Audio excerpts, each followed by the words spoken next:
Євросоюз. Останнім часом ця тема не сходить із вуст українців. Хтось боїться його наче вогню, а хтось чекає на нього наче манни небесної. Але ніхто не знає, чи правда там так страшно або так класно, як малюють. Отож ми хочемо розібратися у цьому, дослідивши шлях до ЄС тих країн, які ще не так давно перебували у так званому радянському соцтаборі.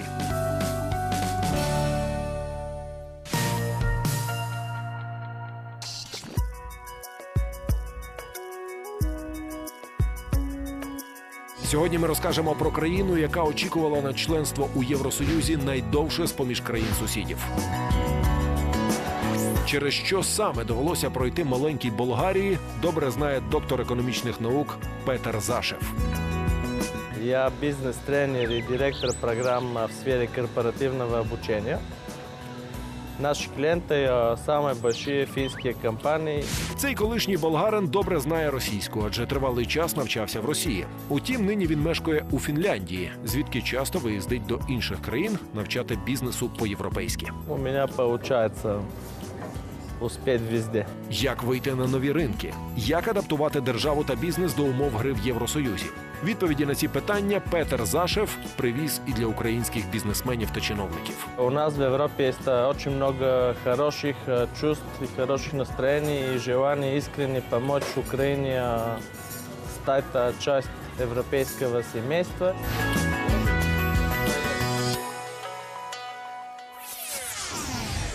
Сегодня мы беседуем об евроинтеграции, о том, какой опыт имела Болгария при вступлении в ЕС с управляющим партнером ИБС Групп Петъром Зашевым. В Европе были успешные примеры интеграции, например, там Эстония, там Словакия, мы говорили об этом. А вот Болгария, из которой вы родом, не очень успешный пример. Почему? Ну, видите, так получилось, что България вступала в Евросоюз и, к сожалению, България в целом имели очень разные представления о том, вот ожидания были построены неправильно. То есть даже в менеджменте есть такое определение, как управление ожиданиями. Вот ожидания полностью не соответствовали того, что, собственно, политики или хотели сделать. Потому что ведь мы все понимаем, что Евросоюз – это союз, который построен на одинаковые ценности. А чего болгары ожидали, когда вы вступали? Ожидали жить лучше и сразу. То есть какие были лозунги в Болгарии, что они говорили? Что как только зайдем, потечет немеренный денежный поток в нашу сторону, все начнут жить лучше, веселей, денег хоть отбавляй. Ну и как было на самом деле? Ну, в самом деле, вспомним, что в Евросоюзе, весь бюджет Евросоюза – это 1% от ВВП Евросоюза. Эти деньги не идут только на Болгарию, они идут в множество направлений. Болгария получает очень маленькая часть от этого. Чтобы получить даже эту очень маленькую часть, надо иметь административный капацитет, чтобы эти деньги вообще-то не разворовали, который тоже отсутствовал. Даже мои последние данные, Болгария в год успевает усвоить 35% от этих денег, которые могла бы потратить. А в чем проблема? Проблема в том, что административный ресурс не позволяет тратить их прозрачным способом. А Евросоюзу хотелось бы, чтобы их тратили нормально. Другими словами, воруют или? Другими словами, если бы все деньги выдали залпом, их бы и разворовали. Да. А есть ли какие-то успешные истории? Вот Болгария чего-то добилась в Евросоюзе? Да. И я хочу сказать, что, наверное, это прозвучит несколько тоже пессимистично, но одна успешная история в том, что вот та индустрия, которая у нас осталась, те направления бизнеса, которые у нас остались, они глобально конкурентны. Мы не зависим от благой воли Советского Союза или мы не зависим от какие-то подачи в форме дешевых цен на энергоресурсов. Мы платим по всем своим счетам, мы экспортируем то, что умеем делать, мы стараемся делать все это лучше. То есть это значительно более логически построено, чем как это было в старых времен, когда мы производили барахло, которое сдавали в Советском Союзе в обмен на дешевые энергоресурсы. И что вместо барахла вы сейчас производите? Ну, это навряд ли самые такие айфоны этого мира. Ну, например, вот для скалолазов есть так называемые внутренние стены. Да, вот есть такие салоны, в которых скалолазы. Вот 65% рынка, если память меня не изневеряет, мирового рынка, это болгарская фирма, это Два парня, скалолазы, которые заметили, что есть такая ниша, сделали от нее бизнес. Теперь они вот имеют огромная доля мирового рынка. Мирового рынка или европейского? Мирового. А какие компании добились успеха не в Болгарии, а вот именно на европейском рынке? Что-то смогли продать туда или открыть для себя рынки? Опять-таки, это, к сожалению, я не могу сказать, что есть примеры, которые вот вам сразу что-то скажут, неужели это компания болгарская и так далее. Но это фирмы, которые занимаются текстилем. Я вот очень часто покупаю себе костюмы в Берлине или в Лондоне и с интересом узнаю, что их сшили в Болгарии. То есть это, наверное, не самый, опять-таки, вот value added, да, с высокой добавленной стоимостью товар, но тем не менее товар, которого мы экспортируем. И в сельском хозяйстве много что мы успеваем продать. Мы продаем продукты химии и нефтехимии. Мы продаем очень много IT-услуги. Колись Болгарія, як і Україна, довго вагалася перед порогом Європейського Союзу, а потім очікувала на запрошення до нього довгих 12 років. Перепоною для європейської прописки ставали схожі з Україною проблеми: корупція в органах влади, відсутність реформ та високий рівень організованої злочинності. Після омріяного вступу до ЄС у 2007 році Болгарія зіткнулася із низкою проблем. Зросли ціни та підвищилася вартість комуналки для населення. Також не витримали конкуренції чимало фермерських господарств.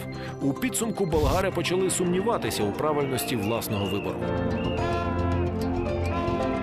Наразі ця країна й досі залишається найбіднішою державою Євросоюзу. Але разом із тим болгари чимало отримали від членства.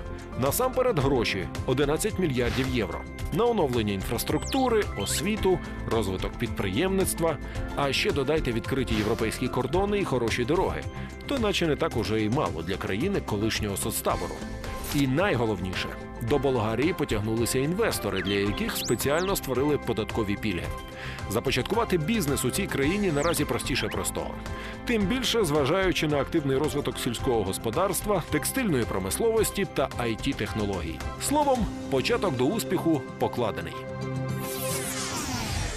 Болгария в Советском Союзе была известна благодаря болгарскому перцу, консервам, и плодоовощным и всему остальному. Да? Что произошло с этой промышленностью? Ну, во многом она реструктуризировалась. И это как раз вот такие изменения, которые, к сожалению, неизбежно через ними нужно пройти. Потому что, еще раз говорю, что основная идея, что вот в конце должны остаться только те, которые конкурентоспособны. Если у вас есть сектор, который системно берет от государства денег, как, например, болгарские железные дороги, они что ни год, то в минусе. Этот минус кто-то должен восполнять. Что это за бизнес-модель такая, правильно? Кто-то ждет в Европе новых конкурентов, новые компании из Украины? Никто их не ждет. Что нам делать для того, чтобы там все-таки добиться успеха?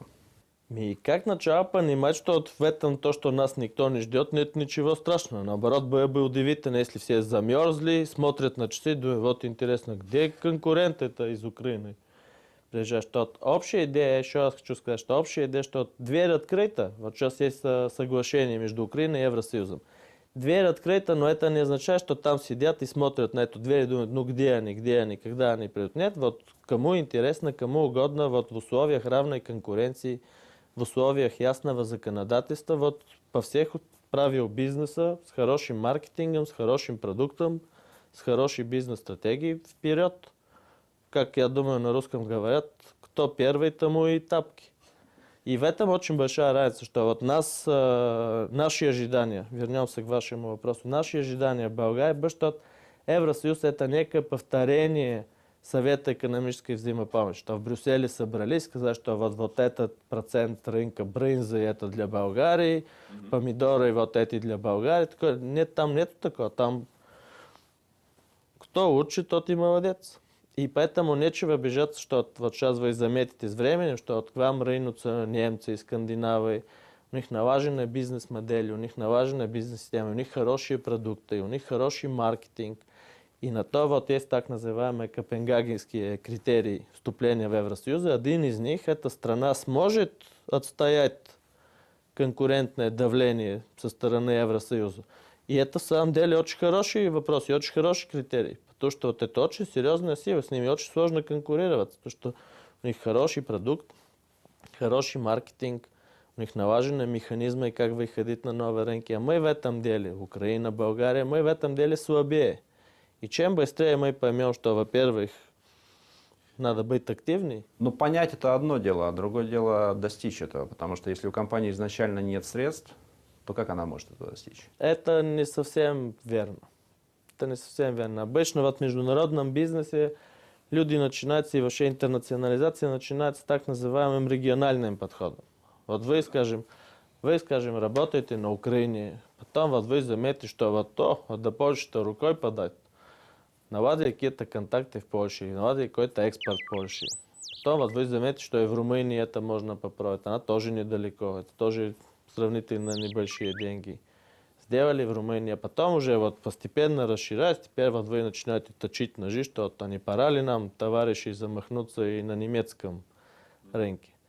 То есть это некий не скачок, как бы вот маленькие шажки в правильном направлении. Но всегда надо иметь стратегию.